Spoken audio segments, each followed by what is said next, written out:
एक भोंदू रहता था, पर वो इतना सीधा था कि सब प्यार से उसको भोंदू ही बुलाते थे। गायों की सेवा करता था और जिस आश्रम में रहता था वहां के गुरुदेव शाम को प्रवचन करते थे तो सबसे पीछे बैठ के सुनता था। भोंदू को लगता था गुरुजी जो बोल रहे हैं ये बिल्कुल सत्य है, इसमें कोई झूठ नहीं है। एक दिन गुरुजी प्रवचन करते हुए बोले, यमुना के पल्ली पार भांडीर वन में ठाकुर जी गैया चराने आए। भांडीर वन का नाम सुनते भोंदू कान खड़े हो गए। बोले भांडीर वन तो मैं जाता हूं गैया लेके, मुझे तो कभी मिले नहीं वहां पे। अरे मुंह में ही कमी होगी, मुंह में ही सामर्थ्य नहीं होगी उनको देखवे कि मैं ही नहीं देख पाए होंगे, वो तो आते होंगे वहां पे, मुझे ना दिखे होंगे। भोंदू ने पहली बार जिज्ञासा करी, गुरुदेव ठाकुर जी दिखते कैसे हैं? तो गुरुदेव भी हंस गया, अच्छा भोंदू पूछ रहा है, बैठ जाओ बताते हैं। मोर मुकुट पहनते हैं ठाकुर जी, और बोले 2 कान हैं लेकिन कुंडल एक ही पहनते हैं। ठाकुर जी ऐसे पुष्प तोड़ के कान के ऊपर लगा लेते हैं, दोनों कानों में एक ही कुंडल को फेर फेर के पहनते। ठाकुर जी पीली पीतांबरी, ऐसी ठाकुर जी पीली पहनते, पीली पीतांबरी। माला कैसी पहनते हैं? आती है। ठाकुर जी ऐसी पहनते हैं पूरी पैरों तक जाए। गुरु जी कह रहे हैं तो निश्चित है भांडीर वन में आते हैं ठाकुर जी। भोंदू अपनी गैया लेकर के भांडीर वन पहुंच गया। गैया चर रही थी, अब भोंदू ढूंढ रहा है, कभी वृक्ष के नीचे जाके देखे, कभी कहीं देखे, कभी ढूंढे कहीं से चंदन की सुगंधी आ जाए। गुरुजी बता रहे थे उनमें से चंदन की सुगंधी आती है, क्या पता कन्हैया यहीं कहीं हो। इतने भाव से, इतने प्रेम से और इतने भोलेपन से ढूंढने लगा ठाकुर जी को, और ठाकुर जी नहीं मिलते ना तो अपने आप को ही कोसता, मुंह में योग्यता ना होगी यही मारे ना मिल रहे, ठाकुर जी तो यही है। गुरु जी की बात गलत नहीं है, ठाकुर जी तो यही है।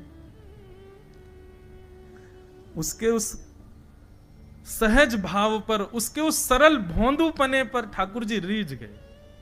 और इतने में ही भोंदू हताश निराश उदास बैठा था, खुद को कोस रहा था, मुंह में योग्यता ना है, मुंह ठाकुर जी मिलना है रहे। इतने में ही देखा सामने से असंख्य गायों का झुंड आ रहा है।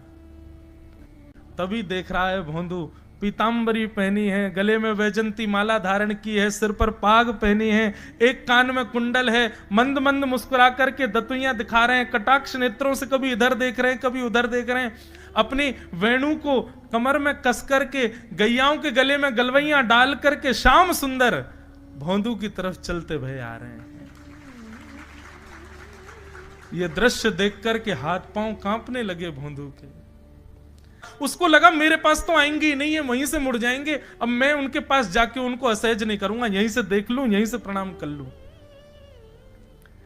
लेकिन जैसे जैसे प्रणाम करके ऊपर देखता ठाकुर जी और पास आ रहे हैं, और पास आ रहे हैं, और पास आ रहे हैं। जैसे ही ठाकुर जी आकर के बैठे, भोंदू के पास शब्द नहीं है, हाथ पैर कंपित हो रहे हैं, उसको सूझ ही नहीं रहा करूं क्या मैं, इनके लिए क्या बिछाऊं, कहां बैठाऊं। ठाकुर जी ने अपने आप ही भोंदू के गले में हाथ डाली, अरे तेरा नाम कहा है? जैसे ही ठाकुर जी ने नाम पूछा, भोंदू अपना ही नाम भूल गया, बोले मुझे याद ही नहीं मेरा नाम क्या है, पर प्रेम से सब लोग मुझे भोंदू बुलाते हैं। अब तो भोंदू नाम सुनते ही ठाकुर जी ताली दे दे के हंसने लगे, तेरा नाम भोंदू है? बोले हाँ मेरा नाम भोंदू है। और ठाकुर जी आपको अच्छा लगा? बोले हाँ बहुत अच्छा लगा। आपको नाम कहा है? ठाकुर जी बोले तुम वो ना जाने? बोले जानू तो ना हूं, लेकिन गुरुजी ने जैसा रूप बताया वैसा ही है आपको, तो आप कहीं नंद नंदन तो नहीं हो? ठाकुर जी बोले हाँ मैं नंद नंदन नहीं हूं, यशोदा जी को लाला, नंद जी को लाला। भोंदू बोलो जय हो भगवान, आज आपके दर्शन है गए। गुरु जी और सब बालकन को तो आप शायद रोज ही मिलते होंगे, लेकिन मैं ही अभागो, मुंह को आप आज ही मिले हो।